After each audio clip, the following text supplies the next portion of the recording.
Bonjour, c'est Gilles sur boursicoté.com. Voici l'analyse technique du CAC 40 pour cette journée du vendredi 15 janvier 2016. Et donc voilà, on la craignait cette cassure, on l'attendait presque et finalement elle est arrivée. On avait échafaudé un scénario hier en cas de cassure ici et d'ouverture notamment sous ces zones de 4320. On avait deux scénarios, un scénario ici haussier où on marquait un gap à la hausse pour suivre les cours de clôture du futur, mais finalement dans la nuit tout s'est retourné. On avait un scénario médian, un scénario baissier, c'est le scénario baissier qui l'a emporté, avec donc une ouverture sur la zone des 4305 pour terminer en clôture à 4210,16.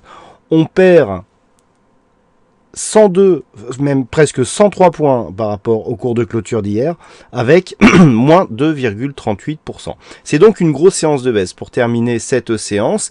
Et cette séance de baisse, au-delà je dirais, du score du jour, eh bien, a des répercussions sur la tendance moyen terme, puisqu'avec ce nouveau point bas, eh bien, le CAC 40 passe en tendance baissière d'un point de vue moyen terme. Donc on avait des scénarios, alors on avait déjà une statistique qui était baissière, la conviction était assez bonne et donc on a explosé ces fameux objectifs de 100 points à partir du niveau d'objectif, puisqu'on avait à l'ouverture 4305 et le plus bas était bien plus bas que les 4205, donc statistique réalisée. Je vous avais évoqué un objectif ici sur 4207, sur cette fameuse extension de Fibonacci prise sur la phase ici de rebond technique donc du début de la semaine. On est venu toucher cette zone des 4207. On a même enfoncé ici la zone des 4201 qui était la prochaine zone de support à marquer donc du point de vue du contact, et on revient juste clôturer sur cette zone. Donc l'objectif ici est atteint. On a donc le fameux setup, phase de baisse, consolidation, donc rebond technique sur la zone des 38,2%. En cas de cassure, on vise ici l'extension de Fibonacci et c'est bien ce que nous avons eu. Donc là, le setup est réalisé, on peut retirer les Fibonacci. Donc on voit que le comblement de ce gap, qui n'a pas donné lieu à un essoufflement puisqu'on l'a resté, on n'a jamais clôturé au-dessus de ce gap, eh bien ce comblement nous a amené à avoir une poursuite du mouvement avec l'ouverture même d'un nouveau gap, puisque je rappelle qu'entre la séance de mercredi avec un plus bas à 4374 et la séance d'hier avec un plus haut à 4352, il y a donc 22 points de gap qui restent ouverts ici sur cette phase, et on voit bien que le gap ici, on avait plus de potentiel dans le sens du gap que dans le comblement, et ça se vérifie encore aujourd'hui. Donc d'un point de vue technique ici, on confirme l'orientation baissière court terme et on entre dans une phase où le CAC 40 entre dans une tendance baissière moyen terme. Ça se voit aussi sur les indicateurs puisque nous avons le RSI qui rentre ici en zone de survente, le stochastique qui demeure depuis maintenant quelques temps. On a une confirmation de la part du MACD qui est orienté aussi à la baisse et des volumes qui montent, qui viennent compléter le tableau. Donc on voit que ce mouvement baissier commence à prendre de la puissance. Les volumes montent aussi. On a des volumes qui sont supérieurs sur les tendances, sur les séances baissières par rapport aux séances haussières. Encore les deux dernières séances qui nous offre des volumes largement supérieurs à la moyenne, le contexte baissier prédomine, on a ici une montée aux puissances de cette phase baissière. Donc pour l'instant, je dirais que c'est carton plein. Depuis que nous avons eu ici la rupture de cette zone de support oblique que je vous avais indiqué, cette zone était importante par rapport à l'évolution court terme.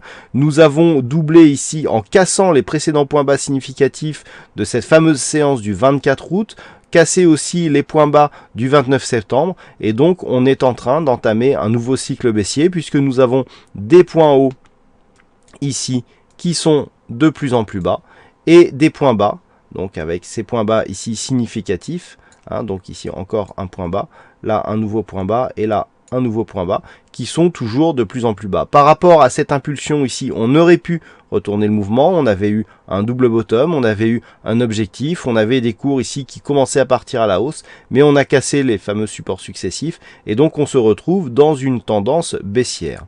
D'un point de vue hebdomadaire, comme nous sommes vendredi, donc je vous propose une vue hebdo du CAC 40, on en est exactement au même point, on voit bien, on matérialise bien cette tendance baissière avec cette succession de points hauts ici baissière, et donc désormais un nouveau point bas sur cette séance. D'un point de vue hebdo, on clôture à l'extérieur des bandes de Bollinger, ce qui montre la puissance de ce mouvement, et d'un point de vue des indicateurs techniques, on n'est pas encore trop survendu puisque le RSI reste au-dessus de sa zone de survente, le stochastique y rentre à peine et on n'a pas trop d'amplitude sur le MACD alors que les volumes montent aussi cette semaine sur cette semaine qui est baissière.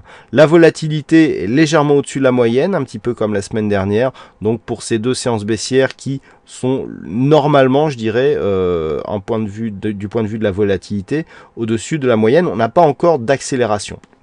Seulement, attention, sous cette zone ici, des 4250-4211, on peut entrer dans une zone où la volatilité peut brusquement augmenter. Tout ça pourquoi? Parce que nous avons des supports ici. Ces supports sont confirmés sur d'autres indices boursiers européens, et s'il y a un lâchage, c'est-à-dire une cassure de cette zone de support avec un emballement donc sur l'ensemble des indices européens, eh bien ce changement de tendance, puisqu'on était encore sur une phase relativement neutre, eh bien sera confirmé, et donc on aura certainement beaucoup de gestion et de grosses mains qui voudront se débarrasser au plus vite de certains titres. Donc là, on peut rentrer ici sur rupture de cette zone des 4200 points dans une zone de turbulence. Qui plus est, nous avons un signal technique que je vais vous remontrer ici et que je vais confirmer sur le tracé daily. Donc si on suit ici, voilà, on est venu là, on a rebondi de cette manière ici et on est venu marquer ici une phase de baisse. Cette figure elle a un nom. Ici, on a une anse, ici, on a une tasse. Tout cela est inversé. Anse avec tasse inversée. C'est un signal baissier. Baissier dans le sens où la ligne d'eau, nous pouvons considérer qu'elle se situe ici, sur cette zone des 4280 points. Zone des 4280 points qui est cassée d'un point de vue hebdomadaire.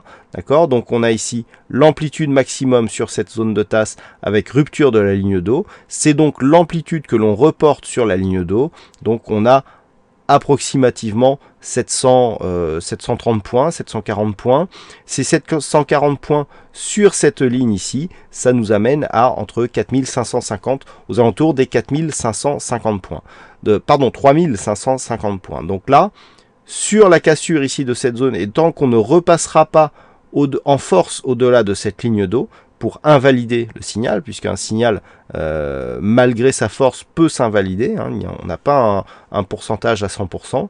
Tant qu'on ne repassera pas donc avec force au-dessus de cette zone des 4280 points, eh bien, il y aura un signal en cours donc de ralliement dans la zone des 3550 points, 3006, 3550, selon si on se place en semi-logarithmique ou en échelle linéaire. Donc on le voit, cette cassure est importante. Elle a des répercussions sur la tendance moyen terme, mais aussi sur les objectifs de signaux techniques liés aux figures chartistes que nous présente aujourd'hui ce CAC 40. Donc, à surveiller la semaine prochaine, eh bien, une éventuelle cassure de ces zones des 4210. En dessous, on commence à avoir des zones de support qui sont relativement éloignées. 4211, c'est la zone que l'on teste. 4109 et 3920 sont les prochains supports hebdomadaires que nous donne le CAC 40. À la hausse, il faudrait donc durablement repasser au-dessus de cette zone ici, 4280-4310 d'un point de vue moyen terme, pour ne serait-ce que se mettre en sécurité par rapport à cette zone ici de baisse qui pourrait provoquer une accélération. On n'aura pas de rebond technique tant que les cours ne repasseront pas ici au-delà de cette zone de gap qui se situe à 4596 points, donc autant dire 4600 points. Tant que l'on reste sous 4600 points, la pression reste baissière. Tant que l'on est sous 4280 points, on a un risque d'accélération à la baisse qui peut provoquer des mouvements très forts, très puissants et très rapides, donc comme dans tous les marchés baissiers. Donc zone à surveiller ici. La zone des 4280. On est en dessous pour l'instant, donc si on reste en dessous, le risque d'accélération est bien réel. Entre 4280 et 4600 points, d'un point de vue moyen terme, c'est la neutralisation. Au-delà des 4600 points, on commencera à, pourquoi pas, viser un possible retournement à la hausse. Qu'est-ce que cela donne sur la tendance journalière? Du point de vue de la tendance journalière, le prochain objectif se situe donc sur la zone des 4109 points. Dans la continuité ici du mouvement, on a une phase de dynamique baissière avec des gaps qui n'ont toujours pas été comblés. Ce gap ici n'a toujours pas été comblé. Ce gap a été comblé mais de justesse. On a ici un deuxième gap qui n'est pas comblé. Donc ces gaps n'étant pas comblés, ils sont des signes de force qui vont dans le sens de la tendance en cours, qui est une tendance baissière court terme et très court terme. Donc l'accélération, ici, malgré que l'on a touché la zone des 161,8%, on peut avoir un petit rebond technique. Tant que l'on ne repasse pas au-delà des 4320 points, eh bien l'objectif c'est 4109 points.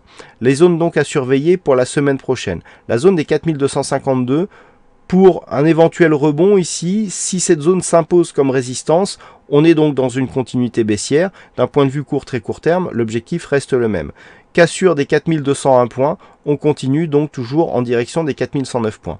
Donc là, à la baisse, on n'a que des niveaux de validation à surveiller. Par contre, à la hausse, au-delà des 4252, on peut avoir un début de neutralisation, mais qui ne sera constaté que comme un rebond technique, tant qu'on ne dépasse pas ici 4320. Seulement au-dessus de 4320 et jusqu'à 4496, un petit peu la même zone que ce que nous avons sur l'hebdo, eh bien nous aurons une zone de neutralisation. Simplement au-dessus des 4496, donc on peut avoir des débuts de rebond technique. On est en journalier, 4496, vu les points où on est, on ne va pas y retourner lundi, sauf nouvelle exceptionnelle durant le week-end. Donc attention, on risque d'avoir vraiment une hausse de la volatilité. Donc je l'ai déjà dit dans la journée, je le répète, en période de phase plus volatile, où la volatilité peut être multipliée par 2 ou par 3 par rapport à des phases normales de marché, normales entre guillemets bien sûr, on écarte ses stops d'autant et donc on réduit ses expositions d'autant. Donc si on écarte ses stops, si on double l'écart de ses stops pour éviter d'avoir un risque trop élevé, eh bien on réduit ses expositions par 2. On a des stops plus éloignés avec un risque équivalent, donc on ne prend pas plus de risques sur les marchés dans ces conditions et on peut continuer à essayer de trouver des bons points d'entrée, que ce soit à la hausse ou à la baisse, mais simplement on s'adapte aux conditions du marché. Voilà donc ce que l'on peut dire sur cette analyse technique du CAC 40. Je suis désolé, un peu plus longue que d'habitude. Alors, il y avait un fixing sur cette séance et encore Sarah qui gagne sur cette session. Donc, bravo à toi, Sarah, pour ce beau fixing. Et puis, en ce qui concerne donc les statistiques sont plutôt haussières pour la prochaine séance puisque nous avons un nombre de cas représentatifs assez important. Et malgré cela, eh bien, on approche les 63% de probabilité haussière pour la prochaine séance. Les probabilités à 5 jours sont encore en cours de calcul. Je ne peux pas pour l'instant vous en dire plus. Voilà, bah écoutez, malgré cette fin de semaine plutôt baissière, je vous souhaite quand même à toutes et à tous un bon week-end, sous la neige a priori pour certains. Bonne chance dans vos prochains trades et on se retrouve dès la semaine prochaine pour d'autres analyses techniques sur le site boursicoté.com. Bon week-end à tous.